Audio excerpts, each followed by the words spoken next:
யோகா ஸ்கூலில் போட்ட அந்த கேம்ப் வந்து எனக்கு ரொம்ப யூஸ்ஃபுல்லாக இருக்குது. என்னால் வெளியே காசு கொடுத்து கற்றுக்க முடியாத ஒன்று வந்து இந்த கிளாஸ் மூலம் வந்து நான் பேசிக் வந்து என்னால் கற்றுக்கிறதுக்கான முடிவு இருந்துச்சு. இவங்களுமே எனக்கு ஒரு வாரத்தில் 250 ரூபாய்க்கு இவ்வளோ சொல்லி தருவாங்களான்னு தெரியாது, நல்லா சொல்லி கொடுத்துருக்காங்க. ரொம்ப தேங்க்ஸ் சொல்லாமல் இந்த ஸ்கூலுக்கும் மேம்க்கும் ரொம்ப தேங்க்ஸ் பண்ணுறேன். வந்து சும்மா இருந்தால் அப்போ சம்மர் கேம்ப் எங்கள் ஸ்கூலில் கண்டக்ட் பண்ணோம்னா அது ஜாயின் பண்ணி 7 டேஸ்க்கு 6 ஒர்க் போட்டுருந்தேன்.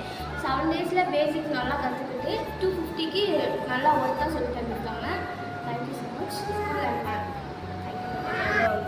ஊசி கூட பிடிக்க தெரியாது, இப்போ நல்லா கற்றுக்கிட்டோம். இன்னும் கொஞ்சம் ஒரு கிளாஸ் இருந்துச்சுன்னா பெட்டராக இருக்குன்னு சொல்லுது. இப்போதைக்கு நாங்கள் நல்லா நீங்கள் ஸ்டார் இதெல்லாம் கொடுத்துருக்கீங்க வீட்டில் ஹோம்ஒர்க் அதை போட்டு பார்த்து இப்போ வந்து நானே இது போட்டு இந்த டிசைன் நானே போட்டேன். சுகர் பீட் வச்சு போட்டேக்க எல்லாமே ஈஸியாக கற்றுக்கிட்டேன். ஆனால் பழக மாட்டோம் அப்படின்னு நினச்சி ஆனால் நானும் பழகிட்டேன். எது சரி, ஓகே, தேங்க்யூ. ஆரம்பத்தில் ஒன்றுமே தெரியாமல் தான் வந்தேன். இப்போ எல்லாத்துலேயும் இன்ட்ரெஸ்ட்டாக இருக்குது. எல்லா கிளாஸும் சூப்பராக போகுது. ஃபுல்லாக ஆரியை பற்றி எனக்கு தெரியாது. ஆனால் இப்போ என்னடானா எனக்கும் ஸ்டிச்லாம் கொஞ்சம் தெரிய ஆரம்பிச்சிருச்சு. இப்போ வந்துட்டு சுகர் பீட்ஸ் வச்சுட்டு இன்னைக்கு தான் கிளாஸ் போச்சு. பரவாயில்ல, தேங்க்ஸ் மேம். ஆரி பற்றி ஃபுல்லாக தெரியாது, ஆனால் இப்போ வந்துட்டு பேசிக் வந்து கற்றுக்கிட்டோம். இன்னும் கொஞ்சம் கற்றுக்கணும்னு ஆசை. எக்ஸ்ட்ரா கேம்ப் இருந்துச்சுன்னா நல்லா இருக்கும்.